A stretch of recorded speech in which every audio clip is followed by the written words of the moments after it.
एक बड़ी खबर मैं आपको बता रहा हूँ कि तरारी विधानसभा का जो है वो उसमें उपचुनाव होने वाला है। मैं आपको बता रहा हूँ कि तरारी विधानसभा से राष्ट्रीय लोजपा ने भी दावा ठोका है, बीजेपी ने भी दावा ठोक दिया है। इसके बाद जदयू तो है, जदयू पहले एक बार जीत भी चुकी है वहाँ से चुनाव। सुनील पांडे वहाँ से चुनाव जीते थे जदयू के प्रत्याशी के रूप में। उसके बाद जो है सुनील पांडे लोजपा में जाते हैं।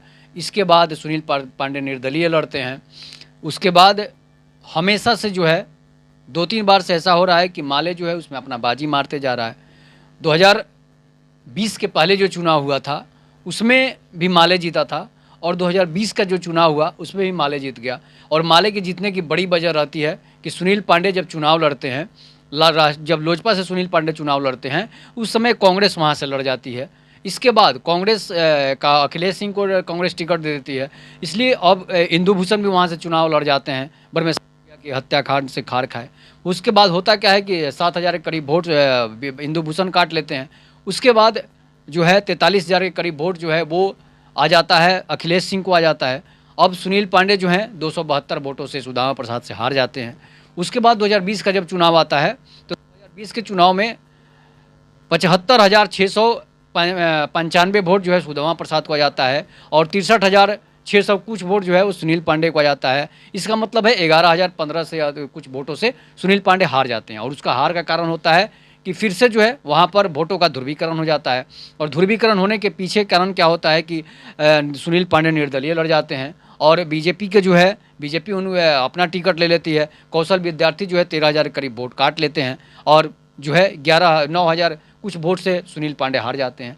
तो होता क्या है कि दो भूमिहारों के लड़ने से जो है तरारी में भाकपा माले जो है मजा मार लेती है।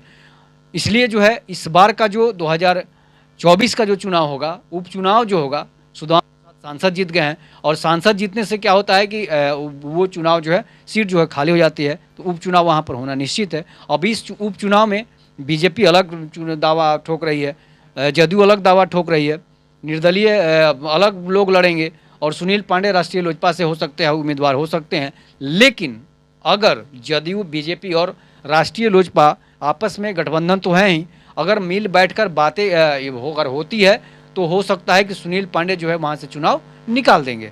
इसलिए कि सुनील पांडे एक दिग्गज नेता हैं, 2 बार 3 बार 4 बार विधायक भी रह चुके हैं।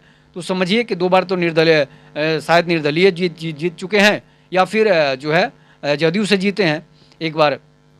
तो इसलिए जो है इस बार जो है अगर सिर्फ एक आदमी को टिकट मिलता है तो सुनील पांडे इस बार चुनाव जीत सकते हैं, और वहाँ से चुनाव दूसरे कोई को जीतना मुश्किल लगता है। इसलिए कि अगर टिकट नहीं मिलेगा तो सुनील पांडे चुनाव लड़ेंगे ही।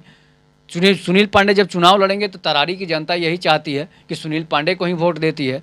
अब कौशल विद्यार्थी के प्रचार में जोगी जी आ गए, इसलिए उनको 13,000 वोट भी आ गया हिंदुत्व के मुद्दे पर।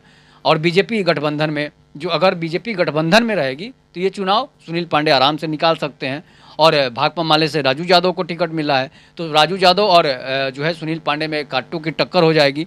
और इसके बाद होगा कि अगर बीजेपी गठबंधन एनडीए गठबंधन जो है सिर्फ एक आदमी को चुनाव लड़ाएगी, सिर्फ सुनील पांडे को चुनाव लड़ाती है, तो ये विधानसभा चुनाव जीत सकती है। नहीं तो फिर से वही स्थिति होगा और फिर से भाकपा माले के राजू यादव इस चुनाव को निकाल सकते हैं। इसलिए कि अलग अलग पार्टियां जब चुनाव लड़ेगी, बीजेपी अलग कैंडिडेट दे देगी और सुनील पांडे निर्दलीय लड़ जाएंगे, इसलिए कि सुनील पांडे तो बीजेपी में है नहीं, तो फिर से जो है यहाँ पर वोटों का ध्रुवीकरण हो जाएगा और फिर से मालेबाजी मार सकती है।